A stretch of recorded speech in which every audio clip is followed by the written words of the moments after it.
Going on to senses and health and safety, I was curious about how you define a malodor because you've researched a lot malodors or bad smells and body odors and hazardous chemicals. So, how do you define a malodor and what sorts of properties do you consider when you're classifying these types of odors? And of course, cultural perception or subjectivity has something to do with this. So, yeah, what do you think about that? Well, to any individual, a malodor could be defined as something that you find to be very unpleasant, right? It's an odor sensation that you personally find to be either disgusting, repellent, or even mildly unpleasant. You would call it a malodor. We tend to think that there are certain classes of malodors, but if we're trying to find something that is sort of universal or universally considered to be a malodor, we often move to things that are sort of biological in origin, assuming that, everyone will have had a common experience. So while certain foods, let's say in some cultures that are much enjoyed, would be considered malodorous in other cultures that don't experience that from an early age, there are still some categories of odors. I can think of like fecal waste, for example, that we generally all consider to be malodorous. Now, it may vary depending on whether it's your odor or a stranger's odor, but because of the nature of the source, even though the odor can't harm us, we don't want to smell it. It's almost like a protective mechanism that says, this might not be good for me. I should get out of here. And some people have very dramatic responses to malodors. I mean, some people feel very nauseated by smelling something that is unpleasant to them, and yet it may not bother the next person sitting next to them. So there's a lot of variation. But we look for, when we did studies to try to understand universal responses to malodors, we did indeed pick things that we thought were biological in origin because they would stand a better chance of having a common experience across many different cultures. Okay. Yeah, that makes sense. Like fecal waste. Is there another kind of category that you would say?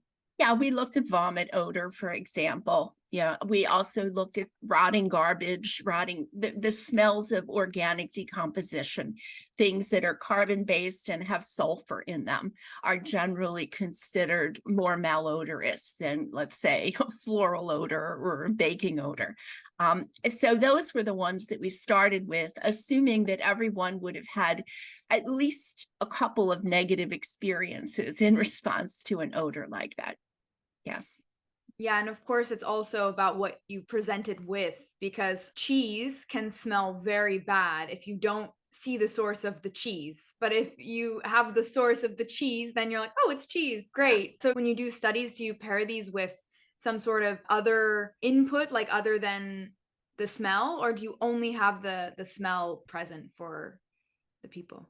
It depends on the study, but yes, we have paired odors with different images because we tend to be more influenced by and have more confidence in our visual perception than our olfactory perception, which is not surprising and probably is well founded given that we are much more, we get much more feedback from our visual environment.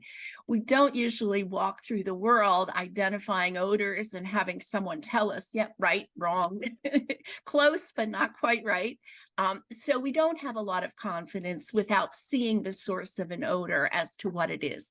In fact, when we do odor identification in the laboratory, as a clinical test, it has to be what we call cued identification, meaning we give people 4 options.